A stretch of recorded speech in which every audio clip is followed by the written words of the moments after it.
My name is Roy Bougeois, and quite a few years ago, back in the late 70s, early 80s, I'd worked 5 years with the poor of Bolivia, doing missionary work there and peace and justice work.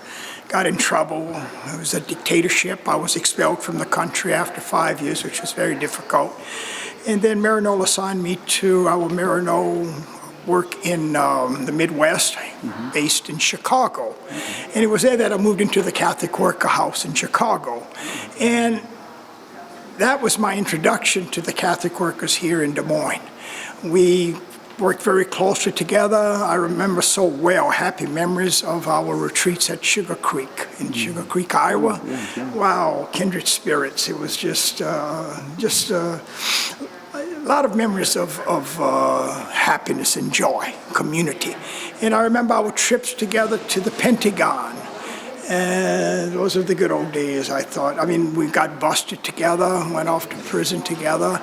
And I remember when Frank was here at the time, and really, I met here the very first woman who said to me as a Catholic priest that she was called by God to be a priest. Her name is Jackie Dickey.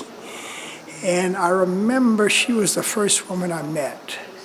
And what surprised me, we had never even talked about women priests in the seminary. It was during the days of Vietnam, too. That was the big issue, protests in Vietnam that I later and others got involved in. But Jackie Dickey kept me awake at night. A basic question I began to ask myself, well, why wouldn't God call women to be priests? We're all equal. We're created of equal worth and dignity. And I began to realize that the problem was not with God, this all-powerful God who gave us the cosmos, our universe, and such beauty. This all-powerful God is certainly powerful enough to empower women to be priests. It's been quite a while since I've been to Des Moines, so coming back brings back a lot of memories, but it also reminds me of how the Catholic workers here in Des Moines, that big community that's so active here, who make up the community, a very diverse group, how inspirational and how they became my teachers and really helped me get adjusted back to the United States, but to see these issues of peace, justice, nonviolence, militarism, and also this issue of equality. So, I mean, it sounds like you feel that the worker here and elsewhere, they're tuned in to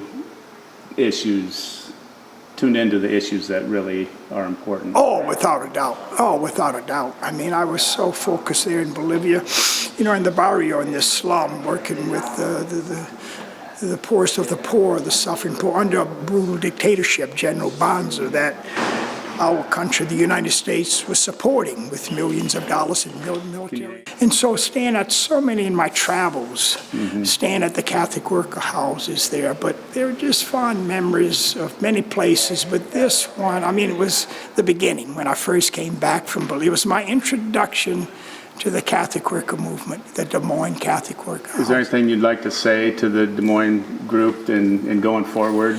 Well, I feel grateful, really, again, as the poor became my teachers in Bolivia, that really introduced me to their struggle, their work, and that all-important word that they taught me, solidaridad. Solidarity means to make the struggle of others your struggle. And then when I came to the Catholic workers here in Des Moines, it was that same thing that I saw, that I learned in Bolivia, that how the Catholic work movement here, it was about solidarity. It was about peace, connecting to people who were on the the receiving end of this militarism and war and the empire. And it connected, it made sense. And so I just want to say muchas gracias, really.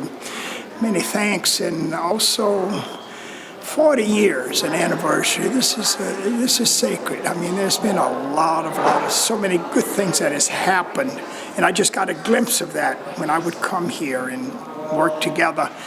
And what I feel good about, too, is how the work that goes on here through the Catholic worker family and community has always, to me, kind of given me hope. In this struggle, we can have our anger that can start dominating us. We can start feeling despair, want to drop out. But the Catholic worker here always reminded me that it's about community. We can all do something and do it well.